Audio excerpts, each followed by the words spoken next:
All right, everyone. Good afternoon from the west coast of Norway, Fjordland, one of the most beautiful places in the world. Thank you for joining us here for the Disc Golf Pro Tour press conference from the PCS Open. I'm your host, Nate Perkins, and here we have 2022 PCS champion Gregg Barsby. Gregg, right behind you is the site for one of the most epic photos in disc golf, is you holding up the battle axe near the tractor with a disc catcher on it. What is it like to return to the site of this tournament? It's amazing. Every time we come here, it seems like it's a perilous fight with airlines and all the different struggles that come with traveling internationally. And it's my third time back. I played Sula in 2018, and I came over here to Øveraas, played a practice round, and last year was PCS Sula, so it was a mix of both. So, but feeling honored to be back. It's amazing. The staff is very welcoming, so happy.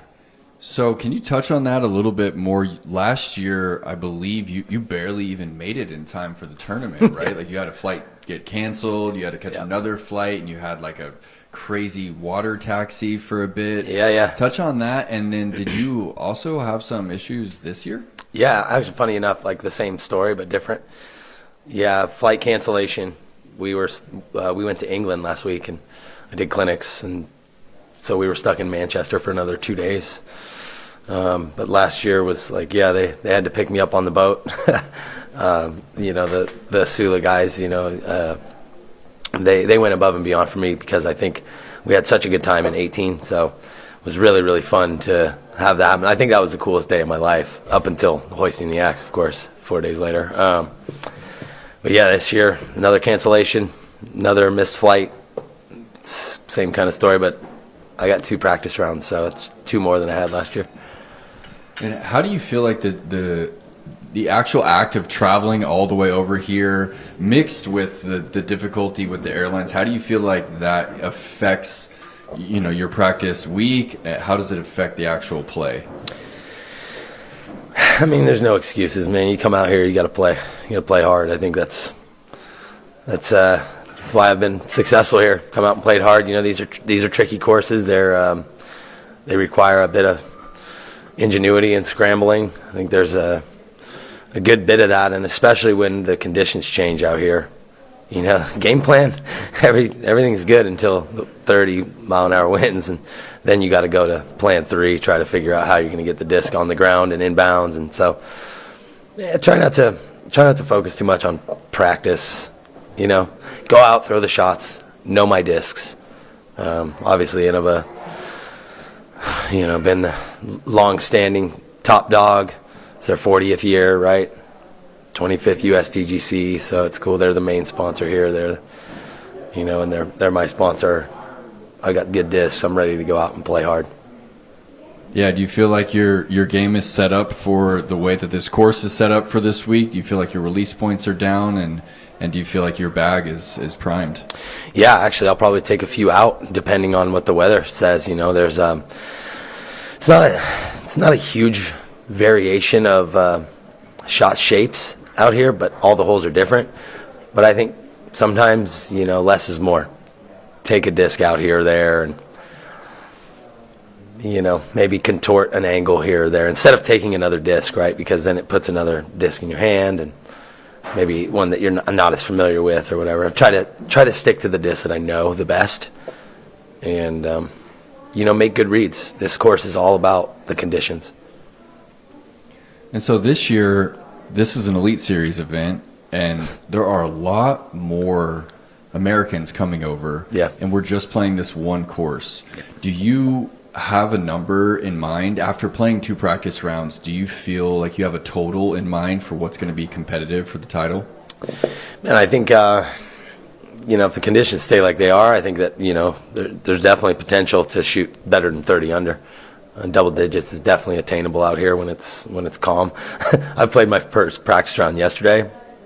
I've never played that course because last year was so rainy and so windy and such a challenge that it just changes everything. You know, you flying up, slight uphills, slight downhills, right? It really makes your disc do some wild stuff. You know, and yesterday I was kind of in another world playing on that Joe Mess practice round. I just never seen the disc fly so easy out here, you know? Throw my eagle right where I want it. And but yeah, I think guys, I heard Double G came out and shot a 15. There's guys ripping this place up, but you know, when tournament time comes, we all know there's going to be something adverse that comes. And if it stays like this, I'd be really happy with 9 per round, maybe like 28. You know, could be up in the 30s. You know, these guys, there's so many touring golfers that are amazing players. You know, guys can just go bonkers. AB could park hole 18 if he wanted to, you know, for eagle. So, I mean, you never know. I think I'll just try to play shot to shot, come out and give it my best. And diving into the specifics of the course, what do you think about the changes, significant change on hole 10? You know, they lost a hole, combined some holes. So what do you like about the changes? I like that there's rough, like real rough. You know, for instance, when we play Champions Cup, I feel like they've thinned the rough out too much, and now you can scramble for birdies too easily. Whereas out here, that's not happening. Like you're cut off, you know, and it's not manufactured OB, but it essentially plays like that, right? If you kick into some of this stuff, you've either got a 2-foot window to get out, or you know, a lot of smart players might just chip out to the middle and execute, try to get up and down. I like the teeth on the course. You know, I think the top players in the world should definitely deal with that. You know, if you want to be the best, you got to be able to play in all these situations, and I think that's why I've had success out here in Norway, is because it's tough. You know, especially that Sula course too, man. It's just like you could blow up at any time, just trying to walk through a minefield. Yeah, I think even though it's green and the new hole is really fresh, it's still good enough, and it presents a really good challenge. And you not only have had success here in Norway, but you've really just had success in Europe in general, Gregg. And yeah, thank you. What do you think it is about traveling over here that lends you to have such successful endeavors? I mean, it's the community, right? You know, when the first time I came here, I was actually really nervous, like if they were going to maybe accept me, or you know, how I would interact with them. And you know, I've had my ups and downs, like anybody does. But I come out, I guess I just feel like, you know, I feel really inspired. I feel really inspired to play golf and play great, you know, and try to leave legendary performances. I typically try to do that wherever I go, but I guess over here it feels like, you know, you really got to rise to that occasion. And you know, it's an honor to come here and play and still playing the game that I love, and the game that I loved when I was a kid. So, yeah, I mean, and now I've got sponsors here, right? I'm working with Seager Bag. We import them, you know, so it's really cool to just, like, you know, build. Oh, little guy here. Just building those relationships, and I think this is my 9th year coming over, minus the pandemic years. So, you know, I've come over every year I can, and I just love it. It's incredible. Yeah. International disc golf star. Yeah, dude, I've just got so many friends in all these places. Just a little kid from Grass Valley, California. Yep. Shout out. Well, Gregg, thank you so much for the interview, man. Yeah. And we're all looking forward to seeing you attack this new layout here. And thanks for joining us here on the Disc Golf Network. Yeah, for sure. Thanks, everybody, for tuning in. And thanks to the staff for making such a great experience. Cool. All right, guys. Gregg Barsby for you. We'll be right back.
All right, we're here now with Anniken Steen, your 2022 PCS Open champion. And Anniken, what is it like to have a Disc Golf Pro Tour Elite Series event in your homeland? Well, as I told other people, I'm not really sure if Americans actually know how much of a deal this really is, because it's so huge, and it's just like a sign that the disc golf scene in Europe and in Norway in general has grown tremendous. Yeah. And you've been able to witness some of that growth. You started playing before the tour came here. You've also had the opportunity to travel to the United States. You went there this year. You had a little bit of success. What do you feel like is the big difference, if any difference at all, between the golf over there and the golf here? You thinking like the US compared to Europe? Mm-hmm. Well, kind of what I've seen is that we play a lot more open courses in the US compared to here in Europe. And me personally, I do like more wooded holes courses in general. So that also has been a learning experience to me, to have just, you need all those bomber shots. And here you can like more shape the shots and throw more mids and fairway drivers and not, yeah. And so you've been on the move this year quite a bit. You already played in Norway a few times, and you just traveled over to play in Sweden. When you return here to Norway, do you feel like, are you drawn to go home and take rest, or are you just coming straight here to Vestnes area and getting practice in like it's not Norway?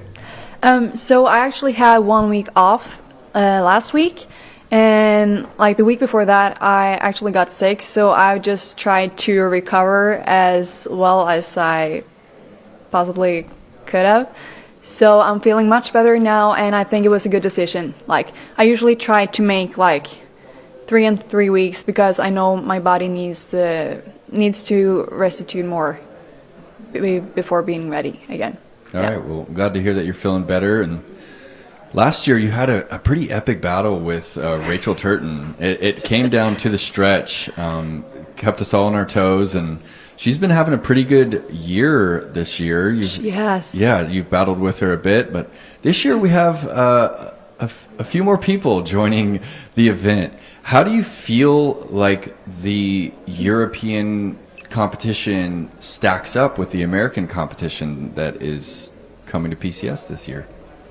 To be honest, I haven't really looked at all the players. Sweet. But yeah, like, I'm just trying to focus on my own game, because that's what you have to do out here, and no matter the competition. But like, I've seen, like, I know that Heidi's here, I saw her, and some of the other Europeans too. And of course, when we have the Americans here, like the top pro players of both Europe and the US, it's gonna be like a good battle here, I'm sure. And how is your game setting up for the layout here at PCS? Could you please repeat that? Yeah, how's your game setting up for the way that this course is playing this year? Specifically, are your release points there? Like, is your bag like ready to attack this style of course? Yeah, I think so. Well, I mean, I kind of looked at my game plan from last year on a lot of the holes, and of course my game has developed a bit, but not like that much, kind of. And I also, like, it all comes down to the weather conditions out here. Like, there's no doubt about that. Like, I have a game plan, but that might be completely changed for if we have a lot of wind. We usually have a lot of wind out here, or like crazy rain or whatever. I think it's like supposed to be a bit better this year, so that's gonna be a change. But yeah, I think I have what I need in my bag to deal with whatever comes. Cool. Well, Anniken, thank you for the interview. Here's Calypso from the PDGA with a few more questions for you. Hi, Anniken. Calypso from PDGA Europe. How do you feel about the fact of playing in Norway? Do you think that that could be an advantage of the fact of having that local knowledge of the course, or when it comes to time with so many good players, everything gets a bit equalized after a couple of practice rounds? Well, I do think that it's good to have like some knowledge of the course, but as I would also say, like as with everything in life, like if you're just used to doing the same things, then you might like get stuck in a way. So I tried to like change up a bit, maybe like at least try it out a bit more this year, because like I developed more of a sidearm, and I just want to try to maybe break down holes like a bit different from last year. So yeah, at least not try to be too much stuck in what I've used to do out here. Excellent. Okay, thank you very much for the interview, and best of luck for this weekend. Thank you. We'll be right back.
All right, guys, we're here now with Paul McBeth. And Paul, you and I were just chatting about the kind of just the difficulty of the logistics of even arriving at a place like Vestnes, Norway. And I wanted to ask you, like, do you feel like it's a slight advantage to have spent this much time in Europe already, while a lot of the field has just traveled across the world to be here this weekend?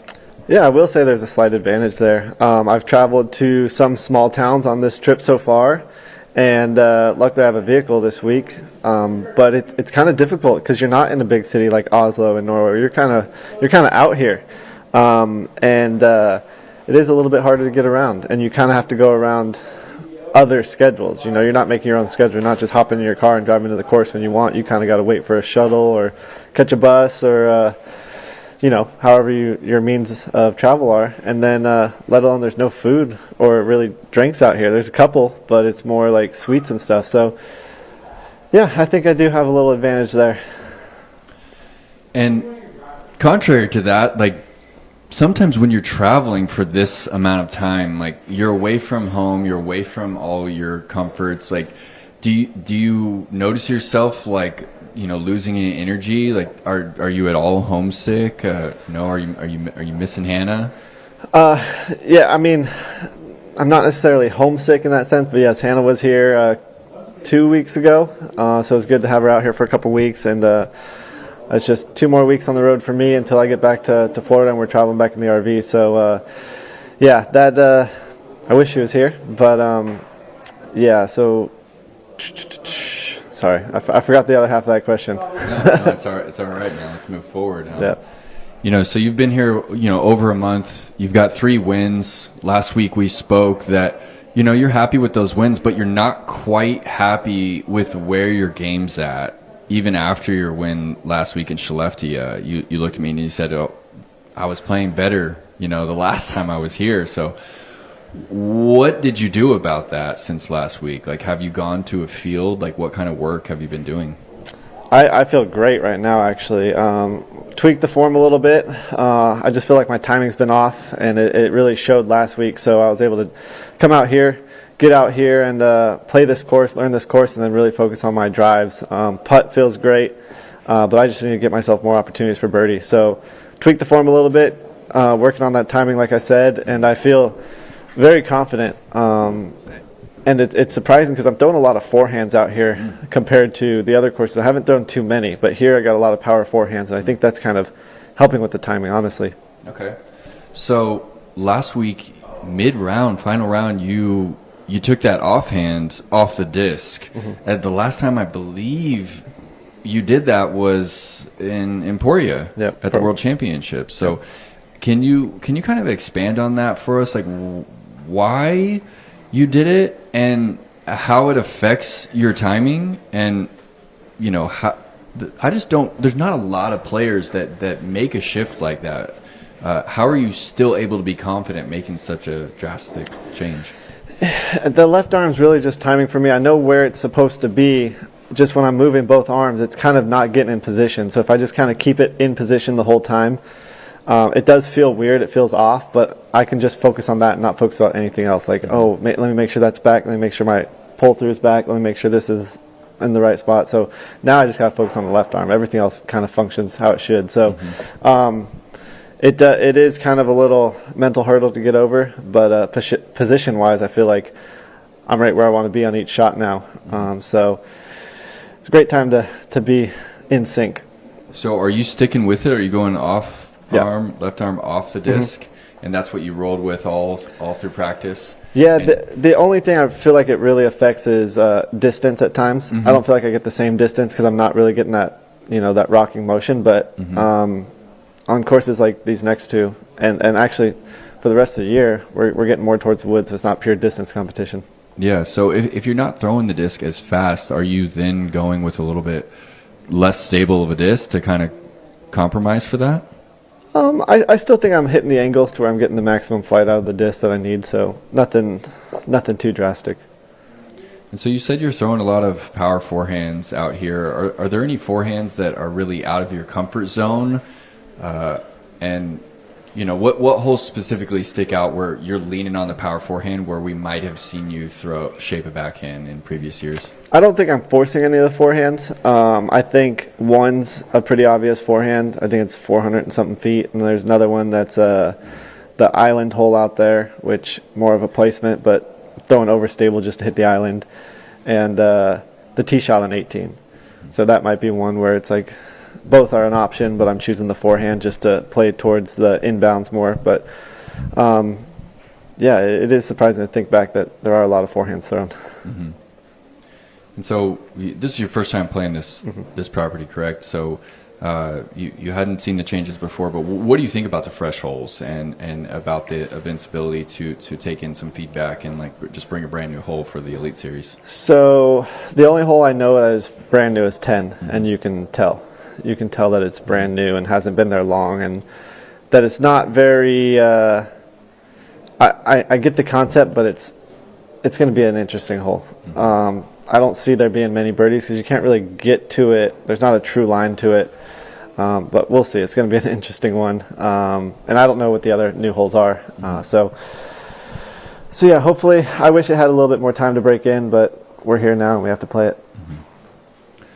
And this course kind of, it reminds me a bit, of Crow Call, a little bit less elevation, but it kind of does just stick with that European theme of being pretty technical. And you've been growing accustomed to that for a bit now. And a lot of the players, they're coming from, the preserve. You and I chatted about that. It's kind of open. It's different. How do you feel like the field is going to be surprised by, the shift in the golf this week? Yeah, so for me, it's been kind of a challenge. A lot of the Pro Tour courses are kind of open and a lot of golf course style. So I feel like I've kind of lost that angle control and on all that with my fairways and mids, to where coming here, it's like this is the disc golf I grew up on. Shaping these mid ranges and powering up on some fairways and stuff like that, versus always just turning to your distance driver and throwing it forehand or backhand. So it's been a learning curve again, but it's been fun and enjoyable because you actually get to see the disc kind of just glide. You're not just powering it out there and throwing it fast. You're working on spin rate, speed control, and all that. So it's been a lot of fun, and this course actually still has it a lot. And obviously Finland next week will showcase that as well. And speaking of Finland, Paul, I wanted to ask you, with this tournament, it's pretty far away from Helsinki, even relative. We're here in Europe, but were you ever considering not playing this event to maybe give yourself some time off to rest and be in good form? Or how does one make the decision to play, is it going to be 6 or 7 consecutive events for you here? 8 after European Open. 8 after European Open. So how do you make that decision to just stack 2 months worth of tournaments in a row? Well, I feel like even if I took this week off, I'd still be playing. Whether it's in Finland, and that's still kind of a temporary course too. So I don't know if that one's set up, or they might be having the AM weekend or something. But we also end this tournament on Saturday, so there's that extra day of travel. Get there, get the Monday, Tuesday, and then I'm in the President's Cup. I'm on the President's Cup team, so I'll get that Wednesday to play as well.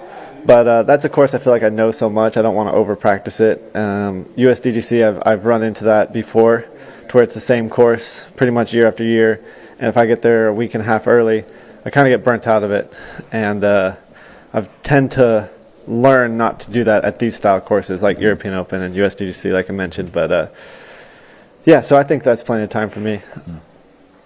And you don't feel like the body or the mind needs any kind of break before one of the biggest tournaments of the year? For me, if things are clicking right and I'm timed up well, I don't get sore, I don't get tired of playing. So, no, it's usually when I'm off. That's when I start to feel it. So right now I feel good, and only 2 more weeks out here. So I'm looking forward to these. I've been working towards this whole trip, this one being the Elite Series and the next one being the Major. So, well, Paul, it's become a regular thing, me interviewing you here in Europe, getting pretty comfortable at it, and thank you so much for this interview, and good luck at the PCS Open this weekend, man. Look forward to seeing you compete. Appreciate it. All right, guys, Paul McBeth, everyone, and we will be right back.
And we're here now with Kristin Tattar.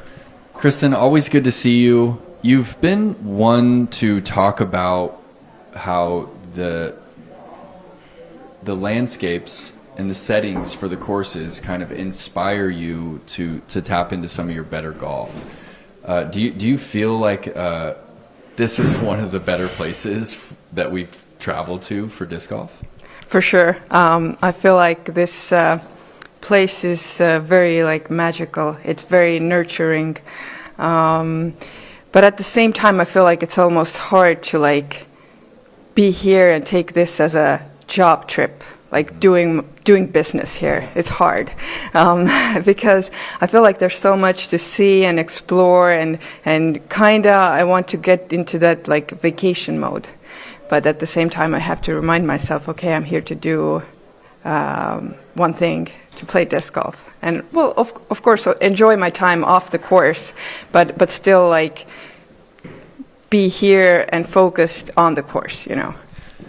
Yeah, how do you find that balance? How do you decide to come and practice the course versus going on a hike over a fjord, or you know, how much practice do you need? Are you practicing in the morning and then kind of adventuring in the evening? Yeah, I would say so, because I feel like one practice round a day is enough for me. Last year when I was playing 2 practice rounds, I hurt my elbow, so a good lesson learned from there. Yeah, I feel like I trust my skill set enough that I don't need to like over practice or worry about these shots. Most of the time when I already step onto the tee pad, I know what to do. I just have to like trust my skills and just tap into that focused mindset. So when you're out here practicing, like you're throwing those shots, you don't necessarily need to see the shot executed well to understand what your game plan is, and it doesn't really affect your game plan for the weekend? I feel like it. I want to say yes. Of course, it's nice to actually throw the shot that I visualize in my head.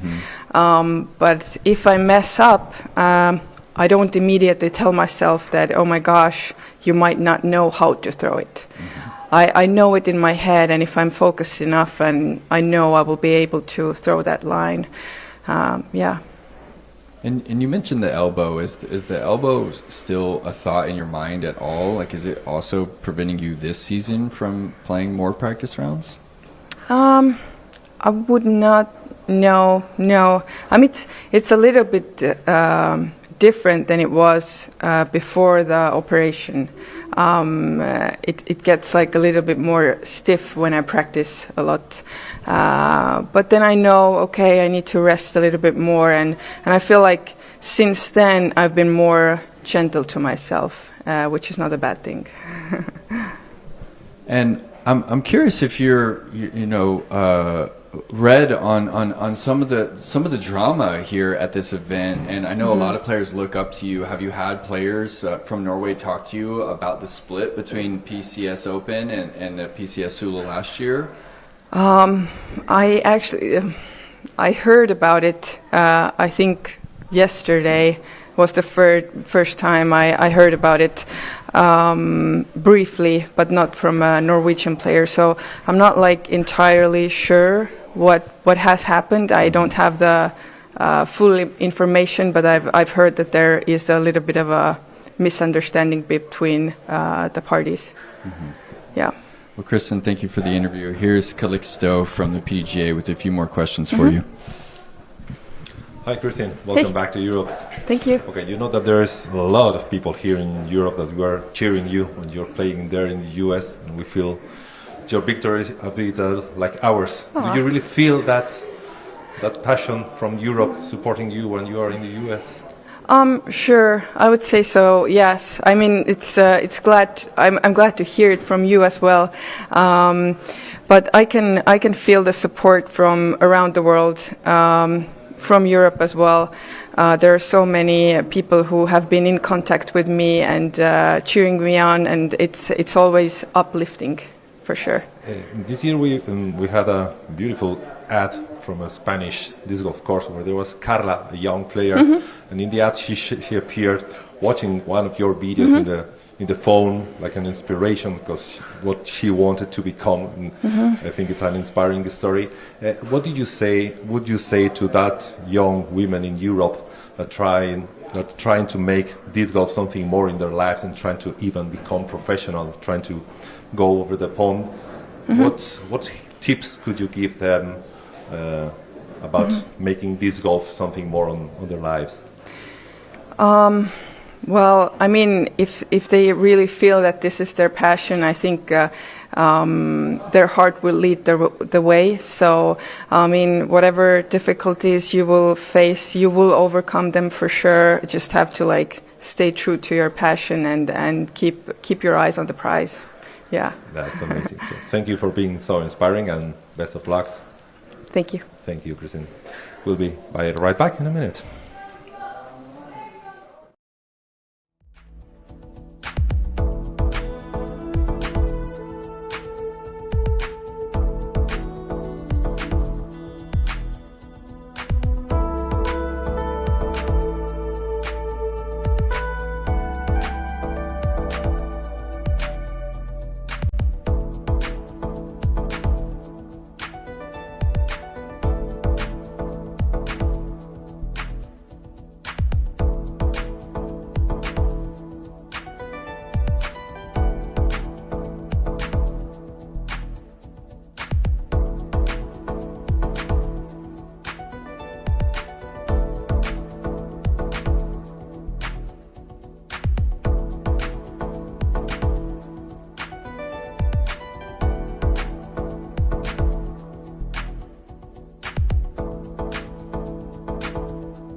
Here now with Ricky Wysocki.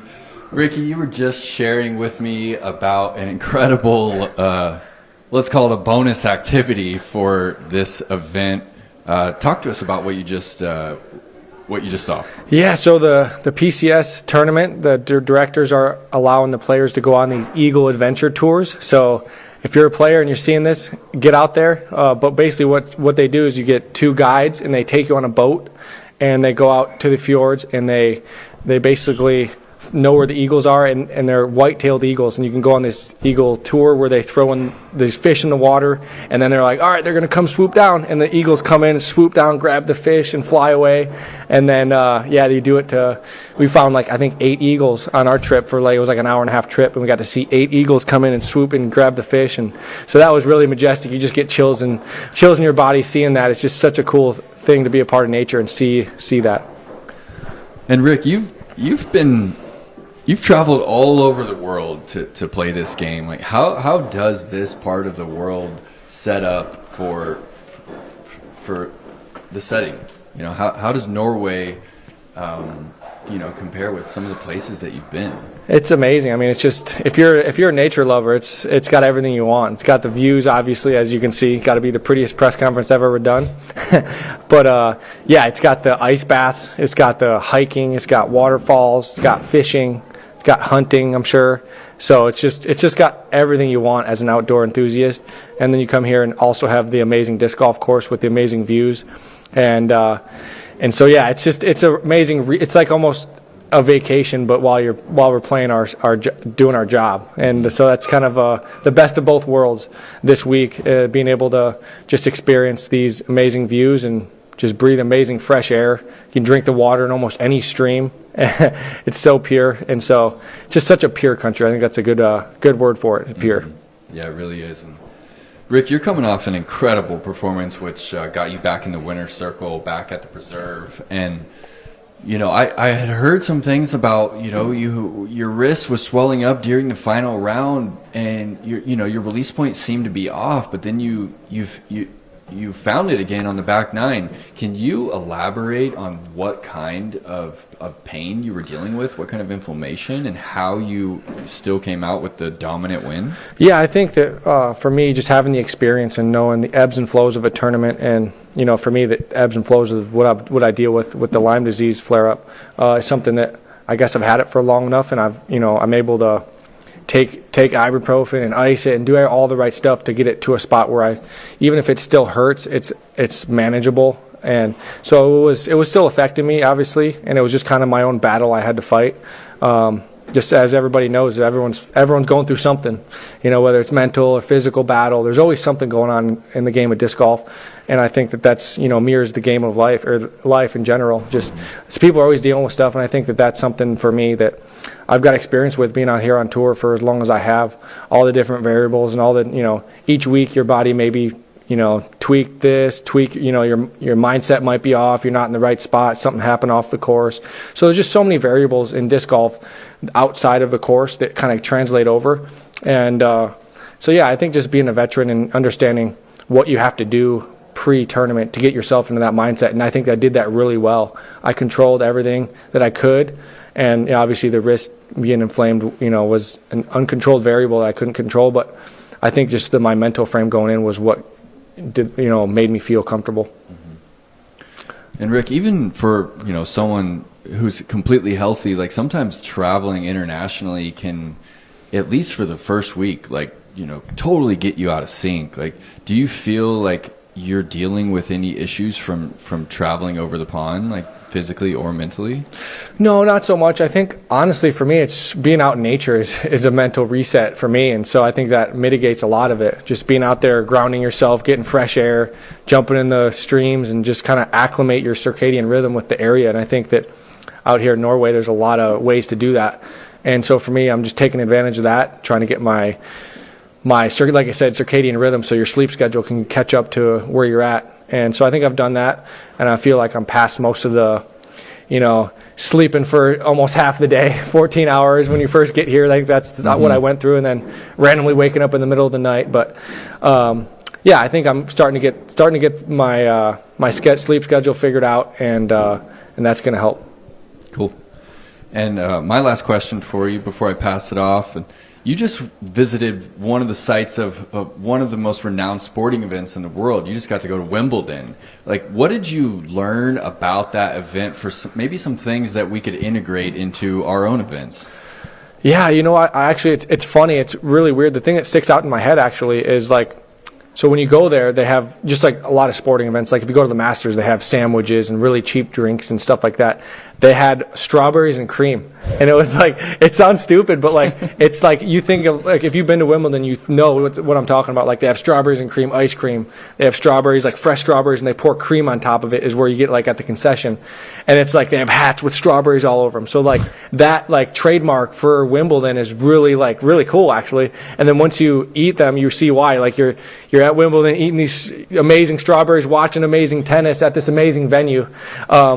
So yeah, just the fact that they have that trademark for the tournament was really cool. But obviously the venue itself was absolutely amazing. Just how manicured the grass was that they're playing on. It's like a golf course grass, and so the tennis courts were just so lush and pure. Just people, there's not a speck of grass that was out of place. And so yeah, just seeing how how proper everyone dressed. It was like a fashion show for people going out there with suit and ties, and the ladies have nice dresses on, and so yeah, just the whole experience. I went by myself, was absolutely amazing. And then obviously the play of the athletes, just seeing how for me what it takes to get to my level in the disc golf world, translating that over to tennis, I can really relate and appreciate more than I think most people. Most people just go there and see, oh, these guys and females are really good at what they do, but I see what the ins and outs of every day. For me, 13, 14 years down the road, this is where I'm at, and same with Djokovic and all the other top tennis players. Mm-hmm. Well, cool. Thank you for the interview, Rick. Here's Calixto with a couple more for you. Thank you. Hi, Ricky. Welcome to Europe. Hi. So, PGA Europe. With more and more European players doing the tour in the US, in longer periods, and the great field that we have here in this PCS Open Sula, this year we've had a couple of great battles, maybe between Paul McBeth and Niklas Antilla. Last year here with Gregg Barsby and Jakob Semmerat. Do you think that when will come the moment when the Europeans could win a major title like Kristin is doing in FPO? Do you think that the moment for European players there's still a bit one more step, or do you think that Europeans could win a major title? Yeah, I think that it's great to see the Europeans make a presence and start playing well. I think it's great for the game in general, and it's great for obviously building the fan base and building the hype in Europe, which is I'm sure what our sport's into doing, is growing internationally. I think that's really cool to see as a player, and I'm sure as a spectator.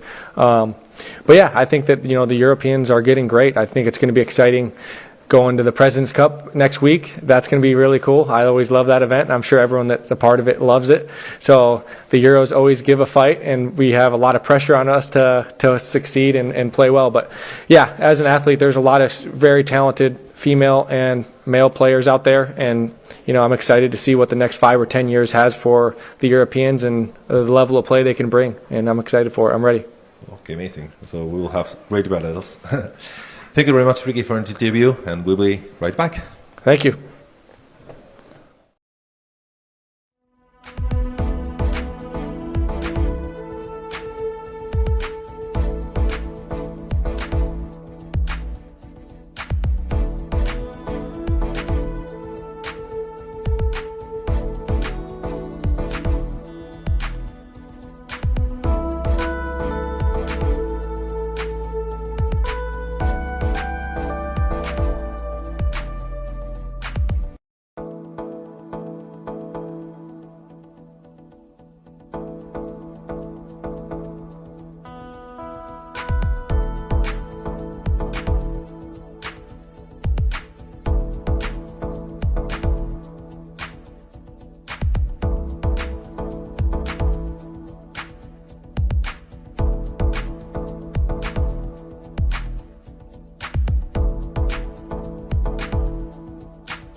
And we're here now with Catrina Allen. Katrina, welcome to Norway. And man, what a backdrop for the press conference, huh? I mean, so we actually flew into Oslo on Sunday and drove. Cool. I wanted to make sure to see more than just where we were going, and I've always seen pictures of Norway and been interested in being here. So a 5.5 hour drive of just being it was to the point where you were like, oh great, here's another beautiful view, or it's like just miles of waterfalls and the river, and oh my gosh, yeah, it doesn't suck here. Yeah, it's hard to really compare this setting for the game to anywhere else that we really travel to.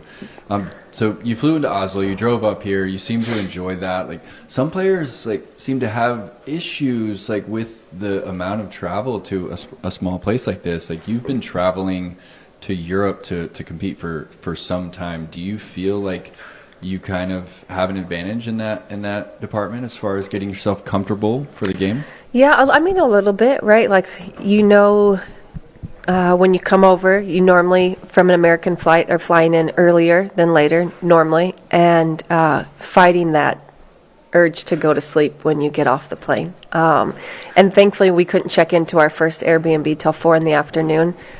So poor us, we're forced to sit by the river and look at the mountains for a couple hours. But yeah, and then just making sure too, like kind of sleeping in maybe on that first day, even though it's, not my routine or what I like to do, just taking care of that, staying hydrated. And then, but yeah, at the end of the day, no matter how prepared you are, jet lag can be really rough. Yeah. So I want to pivot to your win at the Preserve. Just an incredible performance. Congratulations, by the way. And I have to ask, I'm very curious, like you appeared in the public eye on social media talking about one of our bigger issues in the game. And I'm curious, was the weight of that on your shoulders while you were competing? Did it affect your play? Did the win mean more to you because of the stand that you took? No, in fact, I think it's different because if you go back to a long time ago, Austin, my boyfriend, made a tweet just asking a simple question about fairness in the female protected division. And he was told he has to take it down. It's hate speech. And so for over 2 years, almost 3 years, I've been told to be quiet. I can't speak about it. It's hateful if I disagree. And to just finally be able to say like how I feel alongside, over 20 women and 20 MPO, and I think there was even a mom and dad who were standing there behind us. Like, just to be able to say that, it felt like, I can't even tell you how much baggage was unhooked. I just felt free, calm. I wasn't thinking about it. What has happened in the past is like, we've had these issues and then we're not allowed to speak, right? And it finally felt like the time and place to share that. And I think something else is that this isn't for us, it wasn't an individual battle against, a single person. This is just simply about keeping the female protected division female, because that's over time what's been the most fair for competition. And that's all it's ever been about. And I think not even being able to say that simple question or simple statement has been so frustrating. And so I felt like I was able to just speak up for my side and my feelings. And then, yeah, it was like the next morning on the course, it was just like all of that weight was gone, and I could focus back on my game again. Wow. Yeah. And thank you for answering that very difficult question. And back to the golf at the Preserve. What was it that kind of finally clicked on the course that hadn't really been clicking so far that season? Yeah, I think it was a combo of that, like I said, and then also I would say about Portland Open. I've shared this off and on. Like I've been working with my throw and trying to get it where I want it and things like that, finding a way to make it most consistent. But what I finally did is accepted where it's at instead of being frustrated with where it's at, and like what is one thing each week I can really just focus on and not be thinking about like the 10 things that are wrong, or when I throw a bad shot, instead of being negative, just accepting it. And then I said in my post, we were playing around with Ricky, and he's like, wow, your putt looks great, your sidearm looks amazing, up shots look great. And I was like, yeah, my tee shots and my throw don't feel as great. And he's like, well, just focus on those other things. You hit a tree, it doesn't matter, you could still get a birdie look, putt's looking great. Rick, he's so positive and great. And so I just did that. And then of course I had Cole on the bag, who was helping me stay in the moment, and he's positive. And I think just having a more positive, accepting the results, and then just realizing one bad hole isn't the end of the tournament. One missed putt isn't the end of the tournament, and just keep pushing forward. And Cole went on to have his best finish at a Pro Tour ever. Right. So when he first messaged me, I was like, okay, this course is quite long. The heat is, he had done it in Portland once.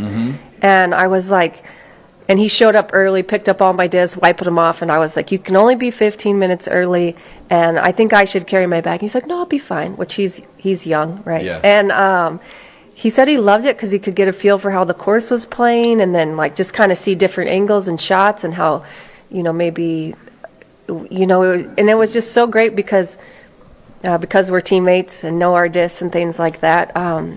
There were just moments where he'd be like, height's really important here. Make sure to get it wider. I'd be like, I'm thinking quake here. And he'd be like, yeah, towards that tree. And I'd be like, yeah. And we were just kind of clicking. It felt more like like how golfers' caddies are, right? Yeah. So, yeah, it was awesome. Well, very cool. Catrina, thank you for the interview. Here's Calixto from PGA Europe with a couple more for you. Okay, thank you.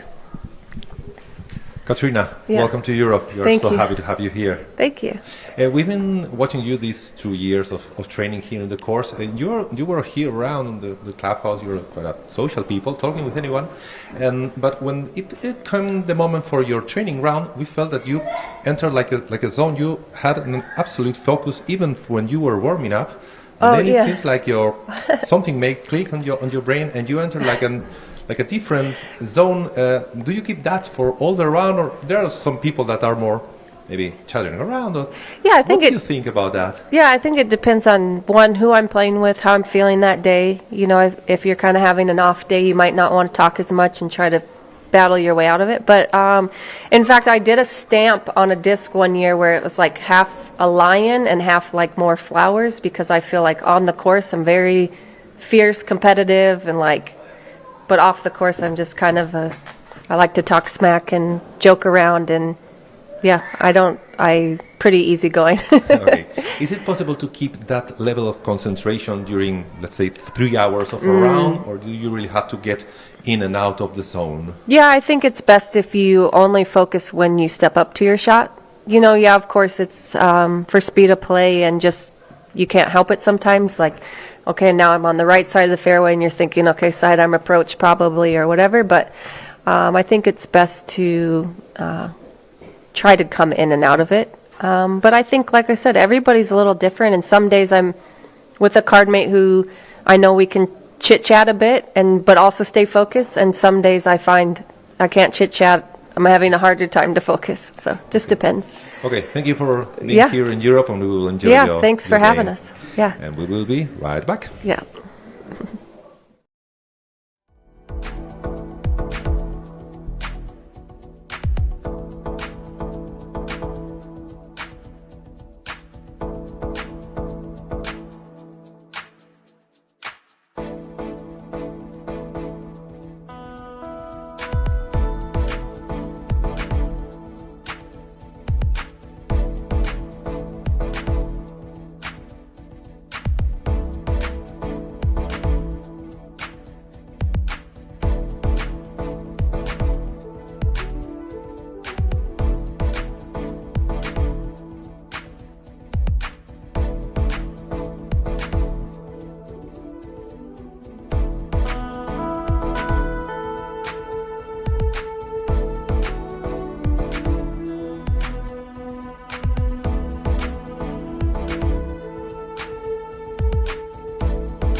And we're here now with Niklas Antilla.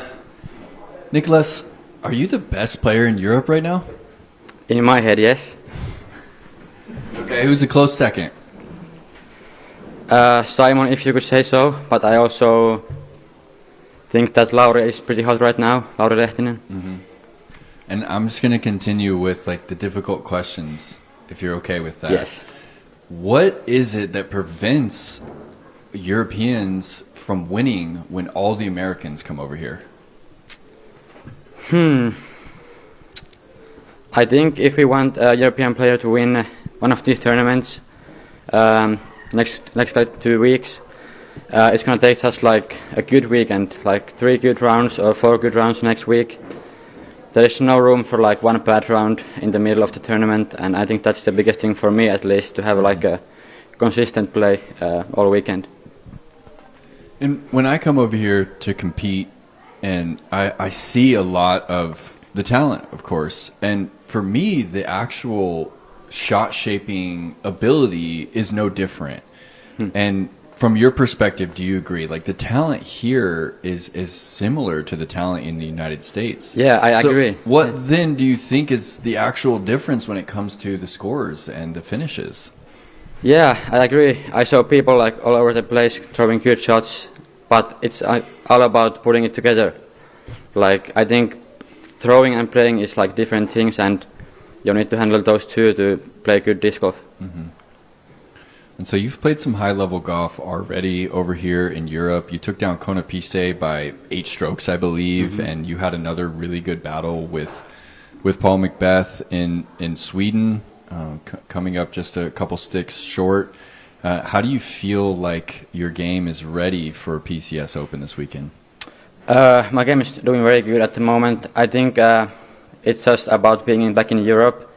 I love the disc golf here. It's more like it's close to how I like learned disc golf. It's more in the woods and shot shaping and more mids and fairways, and it also comes down to putting more, I think, because everybody can throw those shots, at least more than in US because it's so long.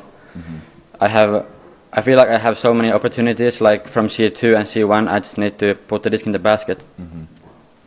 So you feel like you're right at home on the actual course. Like, I'm curious, we're just, what, a 12-hour drive away from where you're from, and does it feel like a foreign place to you here in Fiordland, or does it still also feel similar to Finland? It's kind of complicated because it's actually my first time in Norway, even though it's so close to home. But It's my first time in Norway.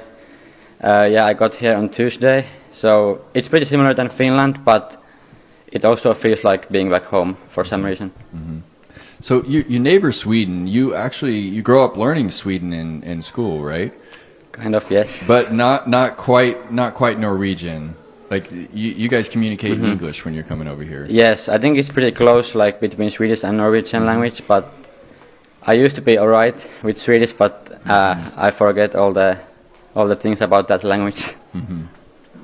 So how's the flow been this week? How many practice rounds, and how do you find the balance between practicing and going to check out a place that you've never visited before? Yeah, I actually got here Tuesday evening, and we played only like 8 holes, and it was raining so bad. I came back here this morning and played 1 round, and I'm gonna play 1 more round after this, and I think that will be enough for me. I don't want to play 2 rounds a day before the tournament, but I think I need to do it because it's a new course for me. All right, Niklas, thank you for the interview, man. And here's Calixto from PDGA Europe with a couple more for you. Thank you, Nate. Hi, Niklas. We've been witnessing this season a couple of great battles in the PDGA Euro Tour of you against Paul McBeth, one of them with a victory in Kona Piste, another with a exciting final in Swedish Open. Does the fact of having beaten the 6-time world champions give you some extra energy boost or some extra confidence boost to say, okay, if I can beat Paul, I can beat anyone? Kind of, yes, but I knew it in my head that it was going to happen sometime soon.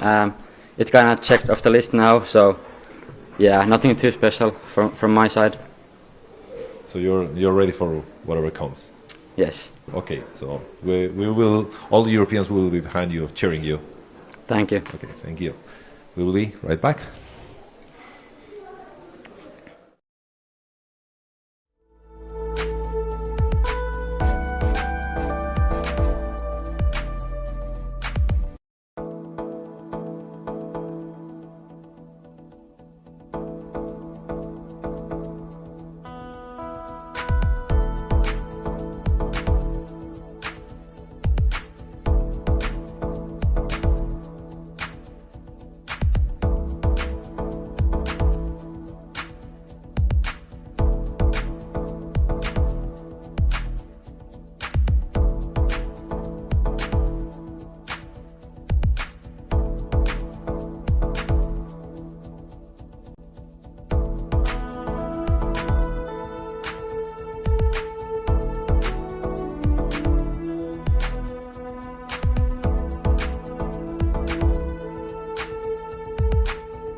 Here now with Lykke Lorentzen. And Lykke, you didn't actually play here last year, and you were just sharing with me that you actually didn't even play disc golf in Norway at all last season. Yes.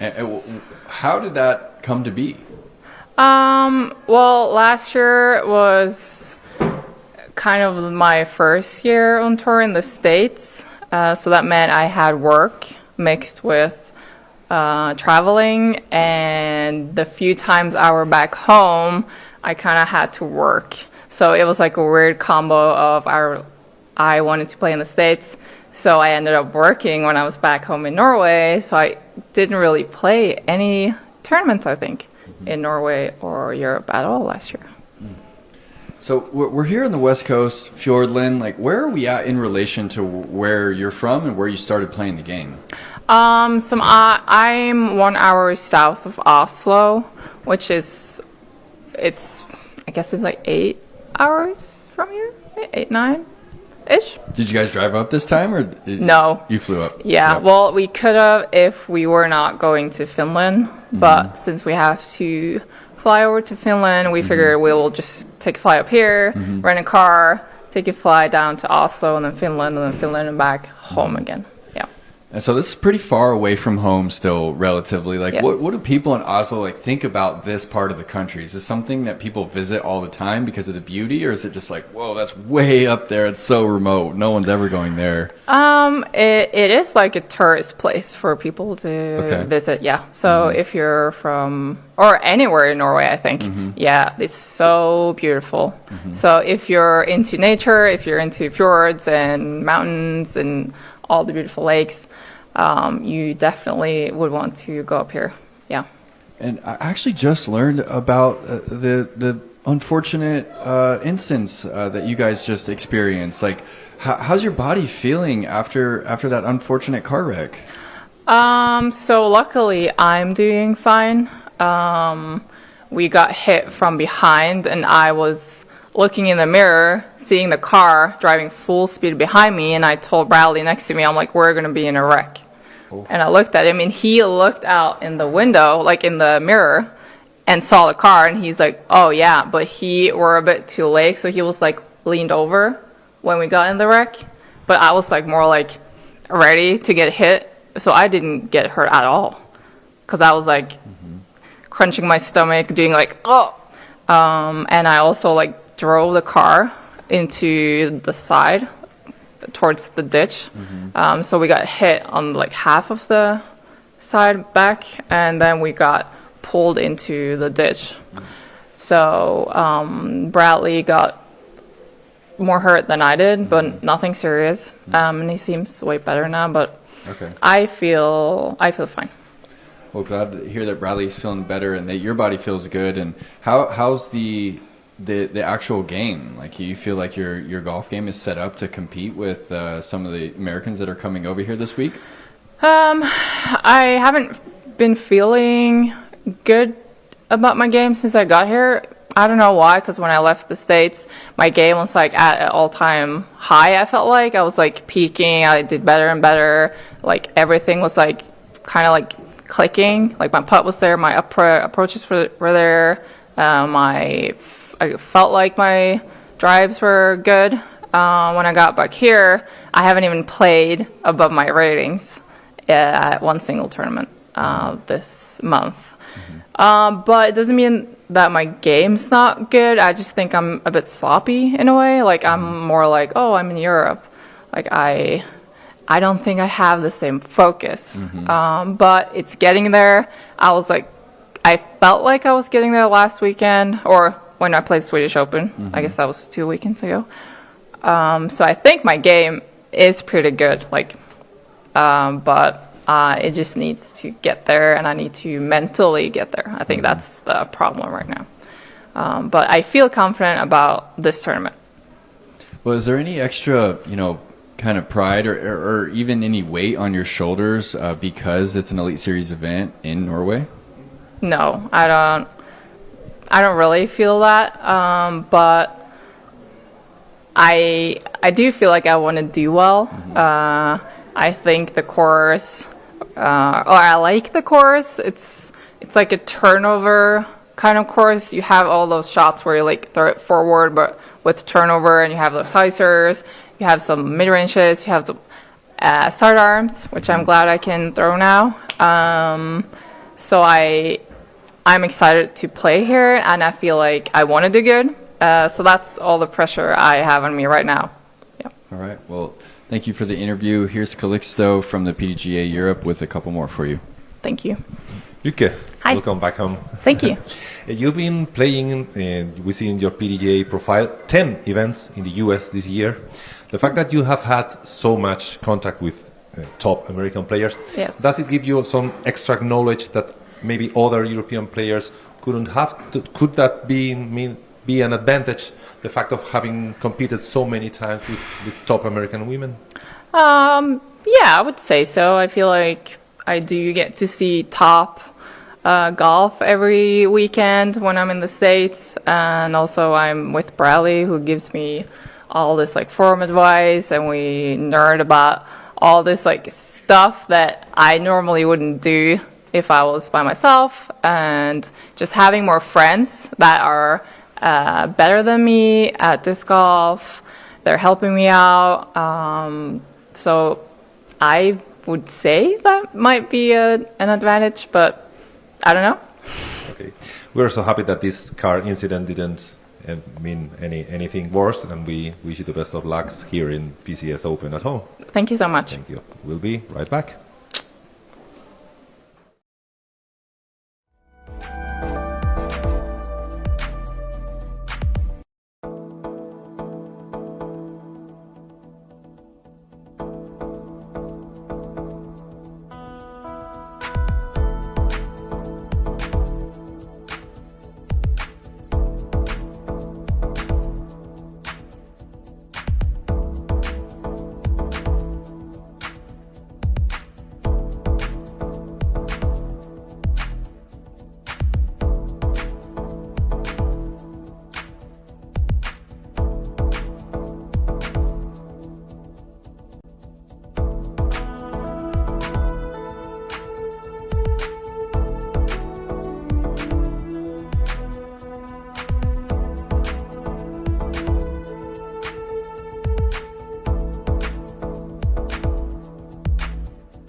here now with the tournament director, Sivert. Sivert, good to see you, man, and it's great to return here to one of the best settings for disc golf that we've ever been to. What is it like to have the Disc Golf Pro Tour and an Elite Series event return to this course? Well, it's a real honor to have all the best players on our private property here and try out our course. We're really proud of it. Yeah. Mm-hmm. So I've got a unique one for you. So you're putting in all this work, and during the tournament you have to, you're putting out fires, you're trying to help people, organize stuff, make sure everything's working smooth. Like, how difficult is it to not just like go and watch Paul McBeth or watch Ricky? Like, do you feel that bit of jealousy for the spectators that just get to go enjoy it? Yeah, of course. But our goal is that everything is so good planned that when the event starts tomorrow, we can relax a little bit and be able to follow the cards as well. Mm-hmm. Yeah. But these days, it's not been possible to watch too much disc golf. No, it certainly hasn't. It's been on 24/7 there on the Disc Golf Network. And so what is the biggest challenge of running an Elite Series event, especially an international one? Well, it's all the small and big pieces that makes this puzzle. Yeah, like logistics and lodging, transport. A lot of non-disc golf related things actually takes maybe most of the time, or a lot of the time at least. Mm-hmm. And then there are all these course preparations. Mm-hmm. I think about half the course are provisional holes that are not played in our standard layout, so that do demand a lot of extra work to make those ready. And are you involved in the specific designing of some of those holes, or who do you bring in to kind of to design some of the golf out here? Well, I'm the main course designer as well. Cool. But of course we are a lot of locals here discussing how to make new holes and how to tweak holes, and we also get a lot of input from players that are playing, and yeah, I like to get input from the best players in the world. Cool. And probably we could change a little bit for next year as well to make it even better. All right. And one thing that we didn't really think about when creating the course is to build a course for media coverage and spectators, so that's a challenge as well, of course. And some of the changes from last year is to fit more spectators, make the flow better. And what do you think about this setting separates it from other events back in the States and other events in Europe even? Well, we try to create something unique, not only on the course but off the course as well. And for me, the view is not too special, but I know most American coming here they are astonished just to be on T1 and look at the fjords and the mountains. Mm-hmm. But we also try to have a lot of fun outside of the course. We have excursions, boat trips, player party that's legendary, and we try to create what we call the PCS Open experience. Yeah, it really is an experience, and for people that aren't here in person to experience it, like what is something like just truly Norwegian that you guys bring to allow the players to experience? Like one thing that comes to mind is this hall that we're standing in right now, and one of the most epic player dinner parties that you're ever going to attend. Can you expand on what that's like? Yeah, sure. We've been focusing a little bit on that Nordic Viking theme, and a lot of features on the course are Viking related, like the gates of Valhalla, and we called our course for Ragnarok, which is and also this hall we're in now, it's called Valhalla. So everything is related to Vikings and Norse mythology. All right. Yeah. I love that. Sivert, thank you so much for the interview. And here's Calixto from PDGA Europe with a couple more for you. Thank you. Sivert, congratulations for that great event. Thank you. Of course, we have the European Open as a major. Now we have PCS Sula as the maximum category in Disc Golf Pro Tour Elite event. You're acting a bit like as the icebreaker. You're on the lead. What does it take to Europe to organize more elite events? I think that it would be interesting to have that really a world tour, that Disc Golf Pro Tour not only so focused on the US, but having more quality events like this one. What does it take to an event to reach that maximum quality on DGPT? Well, first of all, I think it takes a lot of dedicated people to organize something like that.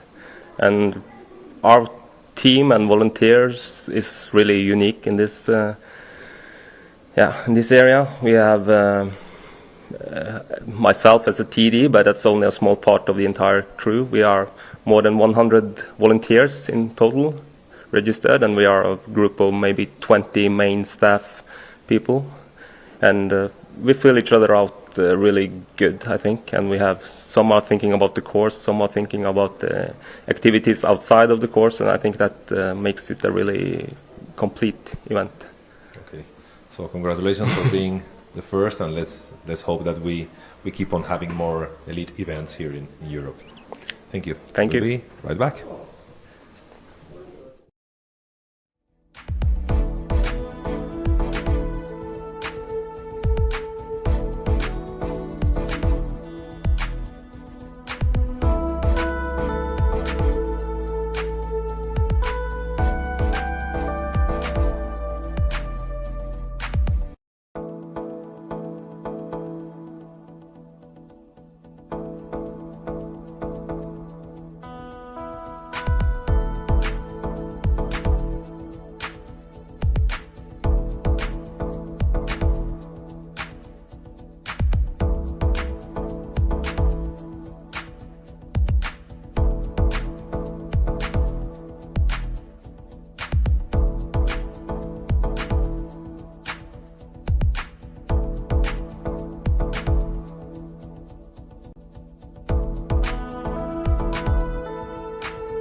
All right, and we're here now with Phill Dilone. Phill, is this your first time in Norway? Second. I was here last year. Okay. And what is it like to bring the tour to a setting so grand? It's magical. Last year was an incredible experience. I think we saw that on post-production and just live. But I think coming overseas to a crew with the PCS team that has, access to everything, it seems like, scaffolding on hole 1, 2, 3, power. Their motto is nothing is impossible, and it's truly remarkable that it happens. But yeah, bringing it over here and with this amazing fjords and oceans, it's truly incredible. So it's a sight for the players. They love it, and I'm excited for DGN and subscribers and everyone else to watch it as well. Mm-hmm. So what specifically is like your role when you're coming over to an event like this? Like, what is your role? I'm assistant tour director. We've been planning with Sivert in planning meetings for weeks prior to this, and then landing here. I'm in charge of operations. So we have one operations coordinator with me, Andrew, and other than that, it's we're heavily focused in DGN for this and the media side, as we cannot travel across the ocean with many assets. So we rely heavily on the local, as well as PDGA Euro Tour that has assets as well. So definitely helping dress the course, beautify it in that sense. It's good, but for the most part, it's not as an extensive setup for us as we are coming almost empty-handed and just arriving. So we have a small operational lift on the ground. I'll focus on competition, so making sure that all the OB lines are accurate to the caddy book, making sure that there's no discrepancies anywhere like that. So that's the primary focus for the competition, and then as well as for the players. So. So you arrived here, earlier this week, and did you, walk the course? Are there any major changes that you guys had to make last minute? Did they have everything dialed with some of the new holes that they presented for us this weekend? Yeah, I walked the course with Sivert, and everything was good.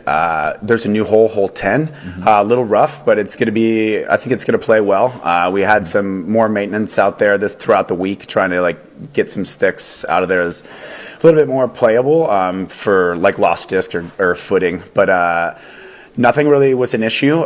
Coming back year 2, it was kind of allowed us to know things going in. They do have OB markings and stakes everywhere, so one of the main tasks was to just rope them and make clear and defined lines throughout the course. So yeah, just a couple of some Mando situations, and I think for the most part everything was ran. They had an amateur side on Sunday before we started competition practice, so that kind of helped vet some other problems as well. But I think this year alone, they did not get as much rain as previously last year, so the course is in great shape. It's draining really well, and I'm excited for the world to see it. So. Cool. And how about the expectation of the spectators this weekend? Are we expecting a lot of Norway to show up? I think we got a good number. We're just under 600, and usually that number we see continually develop through the weekend. We could have walk-ups, purchase stuff in real time at the event, and just hopefully as the buzz creates and the best players are playing on the world, and if there is a battle, which there will be, hopefully we start seeing a ticket spike. We typically see that in the last week or so in the States, week or 2 weeks. But with the driving force in Norway and this being so far away, and with having some other events in Europe, I think that we should probably see collectively, it would be nice to hit 750 tickets for the weekend, but we're doing a pretty good job with where we're at, I believe. And how does the tour kind of, make a decision to come and play at a place that is so remote, with some of the major cities, being 5-6 hours away? How do you find that balance between playing at a setting that's so grand, but it's also remote? So how do we get the spectators here? How does the tour make that decision? Yeah, I was not involved in that decision, and I'm pretty sure one, we want a reliable LOC, a local organizing committee, which the people that we have on backing us up here are incredible. They have a spirit to continually develop and improve, just like one of our core values of the company. But we came here. I believe that this tournament was on the PDJ Euro Tour and kind of blended it a little bit. So last year it was a silver event, the first DGBT event in Europe, with like COVID not allowing us to come. And so bumping it to an elite, I think they've proven themselves. And then I think just continually growing the event. So flipping back to Europe though, I see, yes, it's just growth in general. So. Yeah. And as far as the disc golf network, like we're broadcasting live all weekend long, and like, are we expecting just like a full broadcast, even though we are in such a remote area? Yep, full broadcast. We got the crews out. It's going to be great. I believe 7 cameras are going to be out there, 6 or 7 cameras, full elite broadcast. Yeah, it's going to be great. So. Yeah, it's pretty special. I don't think people at home understand like how all the logistics involved in getting us all here and getting set up at a course that none of us have ever filmed at before. So pretty sweet for that to actually go down. Yeah. Yep. Well, Phill, thank you for the interview. Here's Calixto from PDJ Europe with a couple more for you. Thanks, Nate. Hi, welcome to Europe again. Hi. We've been talking about the level of European players against the American players. What would happen if we make the same but with the competitions? Is the level of organization in Europe close to the top events in the US? Is it developing? An event like this PCS Open is on the same level of organization as some of the pro events in the US, or what could be improved? I think this event is, especially with the organization, is definitely on the same level of other events, if not more. The guys here for the working force, they're huge. They go above and beyond just every single week and month throughout the off season to continually grow. So I believe that just in general, we are here, and the team they're great. So, but comparing competition to Europe and that, I think we're all in the same field. It does feel like the culture over here, you guys have grown and seen disc golf in the professional sense and kind of, through YouTube and stuff, and now it's getting bigger and bigger. And in the States, we grew from the ground up. So we're seeing it in 2 different ways, but I think organically it's coming back. And you guys definitely have a little chip in a good way that really, I think it advances us, and I think it allows both sides to kind of push and grow together.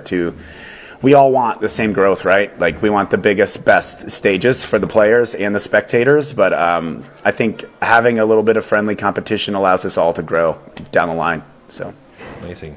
So thank you very much for joining us in this interview, and thank you all the spectators for joining us in this press conference, and see you tomorrow live here on PCS Open Norway.